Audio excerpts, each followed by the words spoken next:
नमस्कार, बहुत स्वागत है आप सभी का प्यारा भारत पर। यूपी पीसीएस के परिणाम अभी कुछ दिन पहले ही आए हैं, जिसमें से बनारस के चोलापुर ब्लॉक के दो होनहार युवाओं का उसमें चयन हुआ है, जिसमें से दोनों ही युवा जो हैं कटारी गांव के हैं, चोलापुर के कटारी गांव के।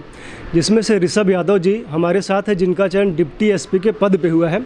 हम उनसे बात करेंगे और जानेंगे कि कैसे उनकी तैयारी रही और कैसे युवाओं को करना चाहिए कि जो भी युवा इस क्षेत्र में आना चाहें तो क्या क्या उनके लिए होना चाहिए, किस प्रकार से वो तैयारी करें। सर, बहुत स्वागत है आपका। सर, सबसे पहले तो ये बताइए कि कैसे आपने पढ़ाई लिखाई आपकी कहाँ से हुई है?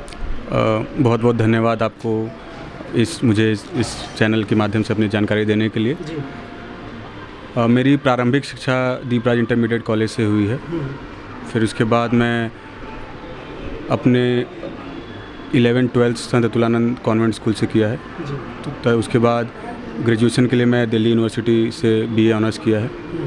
फिर पोस्ट ग्रेजुएशन भी मैंने इकोनॉमिक्स में ही मद्रास स्कूल ऑफ इकोनॉमिक्स से की है।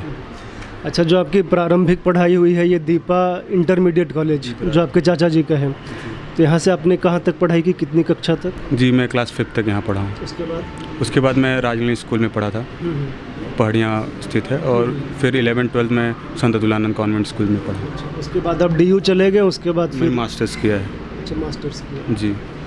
अच्छा, मास्टर्स किस विषय में है आपका? जी, इकोनॉमिक्स में मेरा विषय। अच्छा, उसके बाद पढ़ाई आपकी? उसके बाद मैं सिविल सेवा की तैयारी में जुट गया था।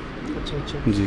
तो ये बताइए कि कब आपने डिसाइड किया कि आपको सिविल सेवा के क्षेत्र में जाना है, कब से शुरू हुआ? सिविल सेवा की परीक्षा को देने का मेरा मन तो बहुत पहले से ही था, लेकिन मुझे लगता था कि ये परीक्षा बहुत ही अनिश्चितताओं वाला भरा है।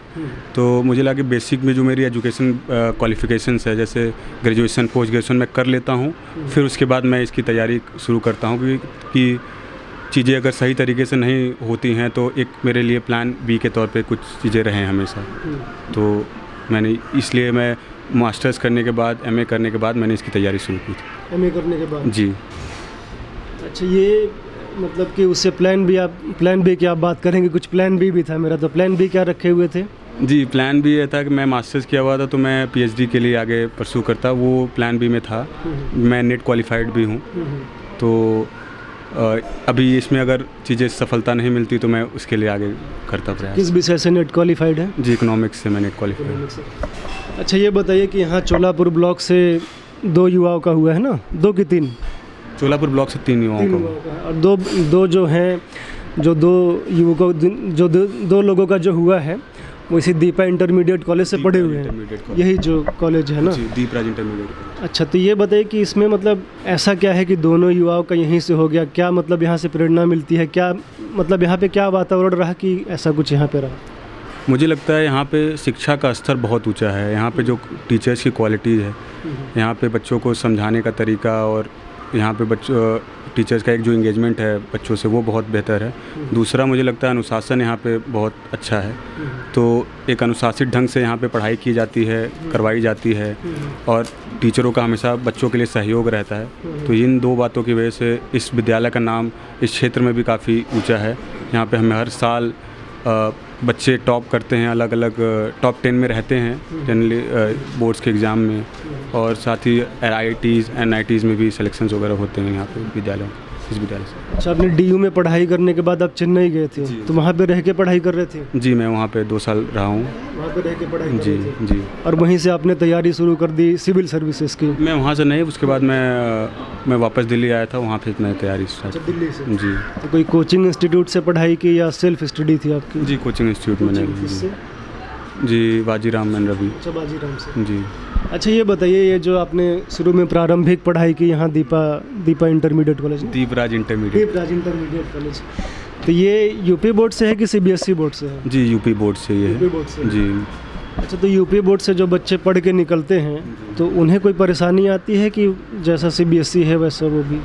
नहीं, मैं जैसे यहाँ से निकल के मैं CBSE बोर्ड में गया था तो थोड़ा दिक्कतें तो मुझे आई थी, चीज़ों को समझने में थोड़ा तकलीफ़ हुआ था, लेकिन आप धीरे धीरे उसको आप समय के साथ कोप अप कर लेते हैं और चीज़ें समझ में आने लगती हैं।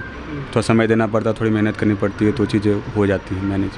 क्या हिंदी मीडियम इंग्लिश मीडियम इसी का प्रभाव रहा होगा, बाकी तो सब सेम ही है? जी, एकदम, और सब चीज़ सेम है मुझे लगता है।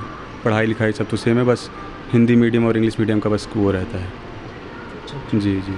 अच्छा, आपने बाजीराम से पढ़ाई शुरू की दिल्ली में, तो आपकी दिनचर्या कैसी रही? मतलब कैसे करते थे मैनेज सारी चीज़ों को, कैसे होता था? दिनचर्या के तौर पे तो ज़्यादा टाइम पढ़ाई पे ही डिवोट करते थे हम लोग। शुरू के 1-2 घंटे थोड़ा सैर के थोड़ा टहलने के लिए जाना या तो एक्सरसाइज करना, ये हमेशा दिनचर्या मेरे रहा है। कितने बजे उठते थे? जी, अराउंड 6 बजे मैं उठता, 6 साढ़े 6 तक मैं उठता हूँ।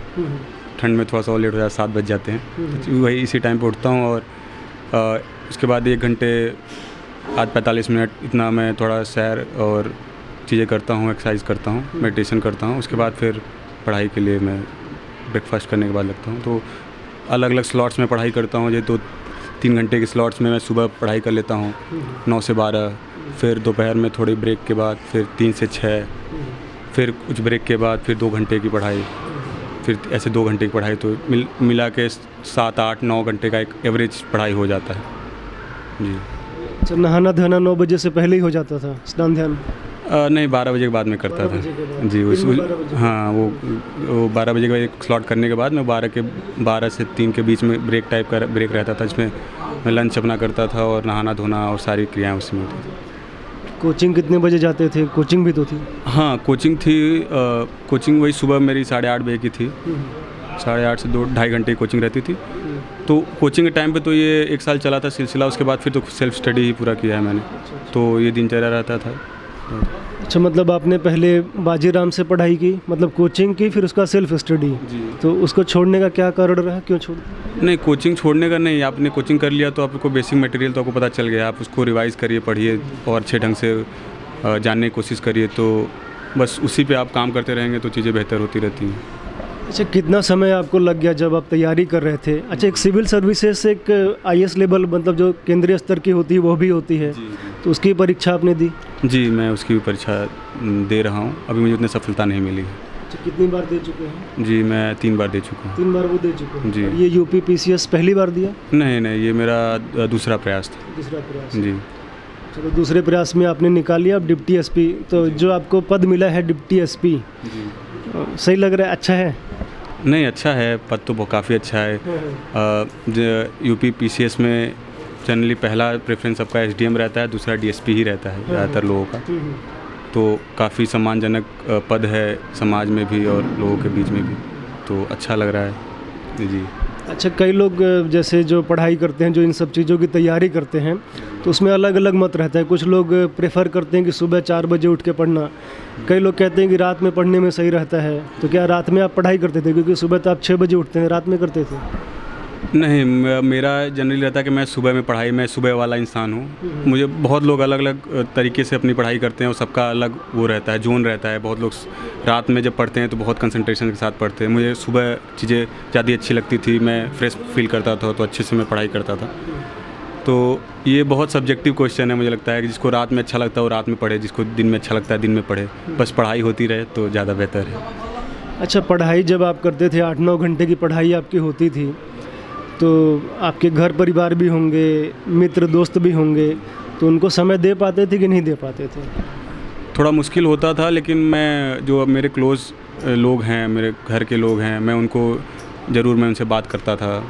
अब मेरे पापा मम्मी दीदी से तो मैं अक्सर हमेशा ही हर दिन दूसरे दिन बात होती रहती थी। साथ में सभी घर के सदस्य लोगों से मैं बात करता था, जो भी लोग हैं मैं बात कर लेता था। ऐसा रहता था कि सैटरडे संडेज़ को मैं इसको प्रायोरिटी दे देता था कि कभी 1 घंटे में 2-3 लोगों से बात कर लिया, ऐसा करता था। 8-9 घंटे पढ़ाई आप करते थे? 8-9 घंटे ऑन एन एवरेज 8 घंटे है। जब एग्ज़ाम करीब आते हैं तो 10 घंटे, 12 घंटे, 13 घंटे भी पहुंच जाते थे। अच्छा, आपने बताया कि आपने IAS IPS की भी कई 3 बार परीक्षा दी और 3 बार नहीं हुआ? जी, अभी नहीं, अभी सफलता नहीं मिली। मैं अभी प्रयास कर रहा हूँ। अभी भी कर रहे हैं? जी। तो मतलब जैसे जब सफलता नहीं मिलती है, 1 बार हो गया, 2 बार हो गया, 3 बार हो गया, तो कैसा लगता है? मतलब ये फ्रस्ट्रेट नहीं हो जाते हैं कि अब नहीं करेंगे, कुछ और ट्राई करते हैं, ऐसा नहीं लगता? नहीं, ज़रूर लगता है। अब मुझे याद है कि मैं पहला अटेम्प्ट दिया था, मेरा नहीं हुआ था। दूसरे अटेम्प्ट मुझे लगा था मेरी तैयारी बहुत अच्छी है, मैं एग्ज़ाम दे के आया और चीज़ें सही से नहीं हुई, तो मैं घर पे आके थोड़ा भावुक हो गया कि इतना मेहनत कर रहा हूँ और नहीं हो रहा है। और मुश्किल होता था, चीज़ें सही से नहीं जाती हैं तो लगता था कि इस लायक भी हूँ कि नहीं, ये हमेशा फीलिंग रहता है। एक सेल्फ डाउट का फीलिंग है जी, सेल्फ डाउट की फीलिंग तो हमेशा रहती है, लेकिन मुझे लगता है कि धीरे धीरे आपको एक फ़ील आपको रहता है अंदर से कि चीज़ें इम्प्रूव हो रही हैं, कहीं ना कहीं चीज़ें आप याद कर रहे हैं तो याद हो रही हैं, आप उसको इम्प्लीमेंट कर पा रहे हैं। तो वो चीज़ें आप एक होप रहता था और उसी से मैं परस्यू करता था। तो PCS में मुझे लगता है उसका एक बहुत बड़ा रीज़न रहा है कि मैंने मेहनत की है उस हिसाब से, तो PCS में मेरे सिलेक्शन हो पाया है। अच्छा, ऐसा कभी हुआ कि आपने मतलब मेंस भी क्लियर कर लिया, इंटरव्यू में रह गया, ऐसा कोई? जी नहीं, मेरा ये मतलब एज पहली बार प्रीलिम्स क्लियर हुआ, मेरा मेंस भी क्लियर हुआ, इंटरव्यू भी क्लियर हुआ। अच्छा, प्रीलिम्स भी पहली बार? जी। ये बताइए कि आप 8-9-10 घंटे पढ़ाई करते थे, लेकिन आजकल के जो युवा हैं अधिकतर समय काफ़ी लोग फ़ोन से भी पढ़ाई करते हैं और फ़ोन को समय भी देते हैं। तो आप फ़ोन का कितना उपयोग करते थे पढ़ाई करते समय? फ़ोन को क्या पास में रखते थे या नहीं रखते थे? फ़ोन तो मुझे लगता है थोड़ा बहुत मेरे लिए डिस्ट्रैक्शन था, क्योंकि मैं ऑफलाइन कोचिंग किया था। उसके बाद फिर जो मुझे कोई ज़रूरत पड़ती थी मैं उससे उसका वीडियोस देख लेता था, लेकिन फ़ोन तो डिस्ट्रैक्शन है मुझे। मैं खुद इस पर अभी काम कर रहा हूँ कि जब भी पढ़ाई करता हूँ तो फ़ोन कहीं कवर्ड में डाल देता हूँ, अंदर कहीं डाल देता हूँ साइलेंट करके, कि जो फ़ोन आया 2-3 घंटे मुझे कोई सुने भी नहीं, मैं 3 घंटे बाद में रिप्लाई करूँगा या तो उसको कॉल करूँगा दोबारा। तो फ़ोन है डिस्ट्रैक्शन, क्योंकि अब सभी के पास फ़ोन है और उसी से आप बहुत लोग उससे पढ़ाई भी करते हैं, तो ज़रूरी भी है। और उसका एक सही उपयोग मुझे लगता है, उसको संयम उपयोग सुनियोजित ढंग से किया जाए तो अच्छी चीज़ भी है। और ज़्यादातर मुझे लगता है मतलब आपने फ़ोन को जो है दूर में ही रखा? दूर रखा, जब पढ़ाई के टाइम पे दूर रखा। जब ज़रूरत पड़ी कि इससे कुछ टॉपिक के बारे में सुनना है, कोई लेक्चर सुनना है, ज़रूर मैं प्रयोग करता था और उसका प्रयोग अभी भी मैं करता हूँ। अच्छा, फ्रेंड सर्कल तो आपका कम रहा होगा जब ये सब पढ़ाई आप कर रहे थे, तो फ्रेंड सर्कल काफ़ी कम रहा होगा? जी, बहुत कम था फ्रेंड सर्कल। 2-3 लोग ही हैं जो जिससे मैं बात कर पाता था।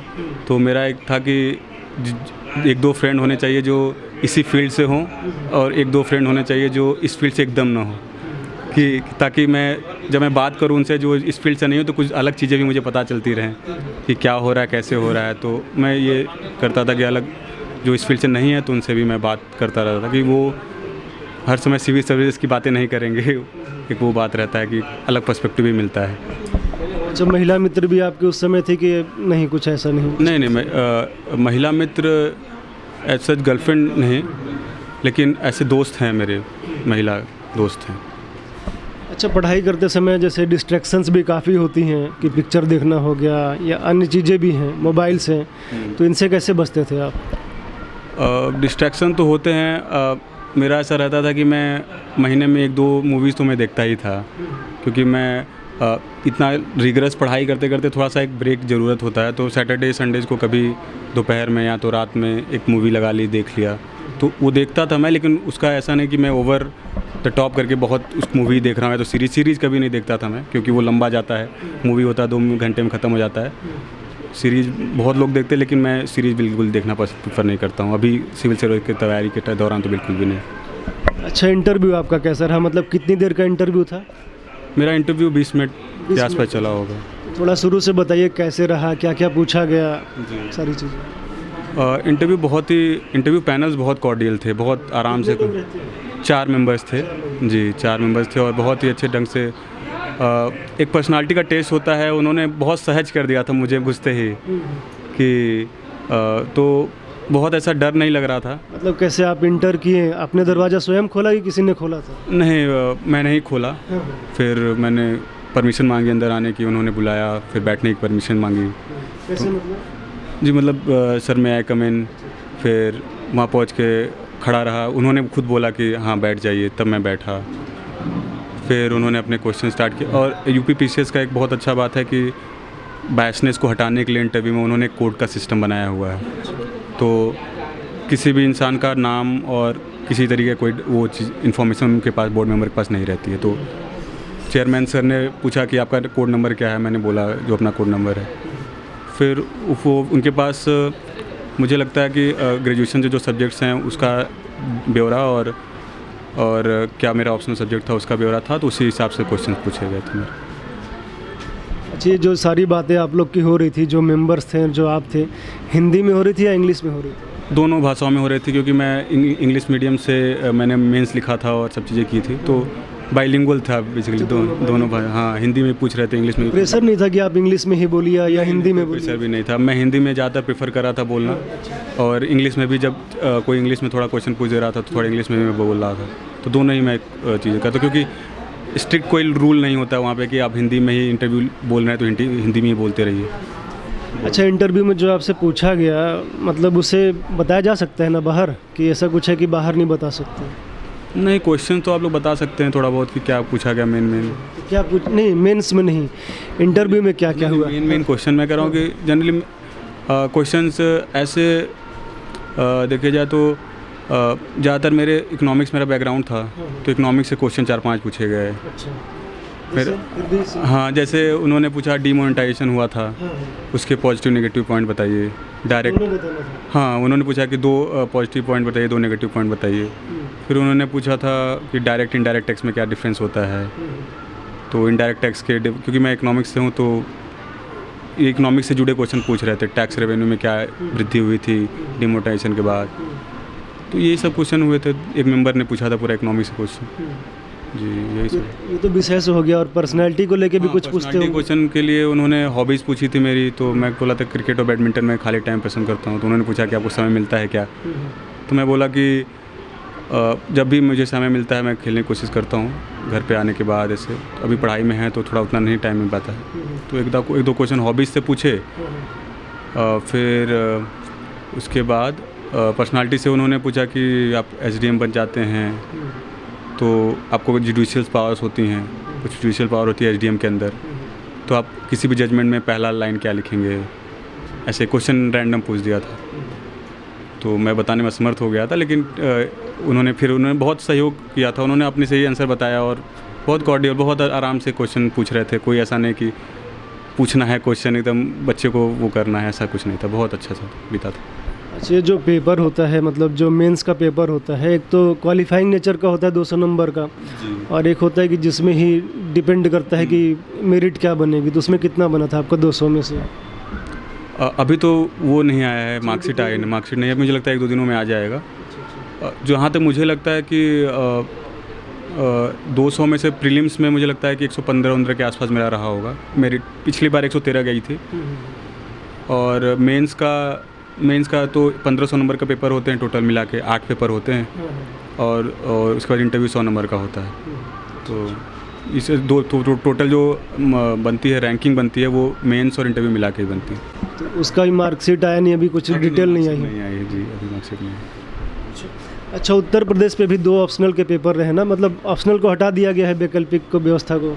हाँ, अभी इस साल से वैकल्पिक विषय हट गया है, उस जगह पे 2 उत्तर प्रदेश के 2 पेपर बढ़ा दिए गए हैं, जिसमें उत्तर प्रदेश की हिस्ट्री, ज्योग्राफी, पॉलिटी, एडमिनिस्ट्रेशन, इन सब पेपर्स को जोड़ दिया गया है उसमें। किस टाइप के प्रश्न थे यूपी से?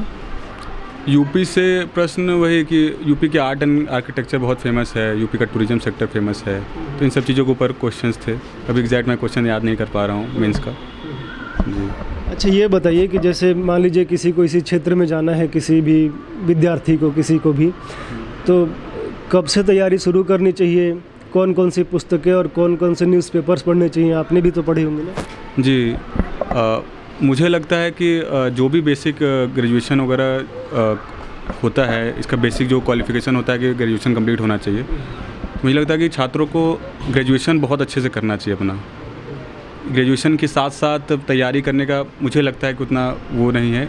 आप उस समय आप जनरल अवेयरनेस पे ध्यान दे सकते हैं, न्यूज़पेपर पढ़ सकते हैं, थोड़ा बहुत आइडिया आपको रहना चाहिए कि देश में क्या चल रहा है, विदेशों में क्या चल रहा है, भारत की क्या नीतियाँ हैं।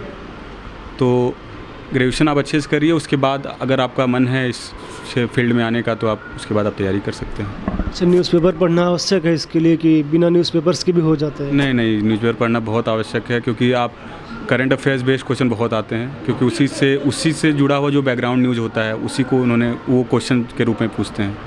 तो करंट अफेयर्स पढ़ना तो मस्ट है, मतलब न्यूज़पेपर पढ़ना तो हर दिन कंपलसरी टाइप का है। कौन सा न्यूज़पेपर पढ़ना चाहिए? मैं इंग्लिश न्यूज़पेपर पढ़ता हूँ, तो मैं द हिंदू न्यूज़पेपर फॉलो करता हूँ, द हिंदू। और हिंदी में जो छात्र हैं, जो मुझे पता चला कि जनसत्ता वगैरह को फॉलो करते हैं, इन सब न्यूज़पेपर को फॉलो करते हैं। अच्छा, तो कितने घंटे न्यूज़पेपर्स पढ़ते थे आप? मेरा वही 1.5 से 2 घंटे का न्यूज़पेपर का रहता था, 1.5 घंटे ऑन एन एवरेज। बुक्स वगैरह कौन सी पढ़नी चाहिए? बुक्स तो अलग अलग सब्जेक्ट्स की, क्योंकि जनरल स्टडीज़ में सारे सब्जेक्ट्स होते हैं, तो जो मैंने फॉलो की थी पॉलिटी में लक्ष्मीकांत की बुक थी, और मॉडर्न हिस्ट्री के लिए मैं स्पेक्ट्रम को फॉलो किया था, एक बुक है। फिर इन्वायरमेंट के लिए एक शंकर IAS की बुक आती है, वो मैंने फॉलो की थी। और ज्योग्राफी के लिए मैं NCERT 11-12 की बुक पढ़ा था। और कौन सब्जेक्ट बचा? हिस्ट्री के एंशिएंट के लिए मैं NCERT ही फॉलो किया था। सबका मैं पढ़ा था, नोट्स बनाया था और उसको फिर रिवाइज़ करता रहता था और टेस्ट देता था इम्प्रूवमेंट के लिए। कोचिंग करनी चाहिए, कोचिंग नहीं करनी चाहिए, क्या कहेंगे आप? मुझे लगता है कि दोनों के बिना ही हो सकता है, कोचिंग के बिना भी हो सकता है मुझे तैयारी। लेकिन अगर आपको लगता है कि ज़रूरत है, कोचिंग से आपको सहायता मिलती है, तो आप कर सकते हैं। अच्छा, एक पॉलिटिकल प्रश्न है, क्योंकि जब ये भी यूपी का चुनाव हो रहा था तो योगी जी ने कहा था कि 84 में से 56 एक ही जाति विशेष के हैं, जो SDM के जो उसमें रिज़ल्ट आया था, तो 46 में 56 जो भी है। तो अभी समाजवादी पार्टी मीडिया सेल ने एक ट्वीट किया है। ये आप ही जो 3 लोग का हुआ है, तीनों ही यादव परिवार से आते हैं, तो कहा कि जिसमें काबिलियत होगी वो तो आएगा ही। तो ट्वीट जो है समाजवादी पार्टी के IT सेल से होना, इसको कैसे देखते हैं, क्या कहेंगे इस पर? सॉरी, मुझे इस ट्वीट के बारे में बिल्कुल आइडिया नहीं, मैं देखा नहीं हूँ। लेकिन मुझे लगता है कि जो होनहार लोग हैं वो तो हमेशा ही सेलेक्ट होते रहेंगे, चाहे कोई भी सरकार हो। और सारी सरकारें मुझे लगता है कि निष्पक्ष रूप से हर एग्ज़ाम कराती हैं, तो जो होनहार हैं, जो मेहनत कर रहे हैं, वो हमेशा ही सफल होते रहेंगे। इस तरह से ट्वीट करना मतलब ये क्या दिखाते हैं? मैं ट्वीट के बारे में नहीं जानता हूँ, तो फिर मैं इसको उत्तर नहीं देना चाहता। अच्छा, एज कितनी होगी आपकी? ये मेरी 25 साल। अभी शादी उदी की तैयारी तो नहीं चल रही हो? नहीं, बिल्कुल नहीं, अभी तो जी शादी का भी कोई प्लान नहीं, और अभी मुझे नहीं लगता कि मैं शादी करूँ। जी, बहुत बहुत धन्यवाद आपका हमें समय देने के लिए। आप लोग जुड़े रहिए, देखते रहिए प्यारा भारत। धन्यवाद।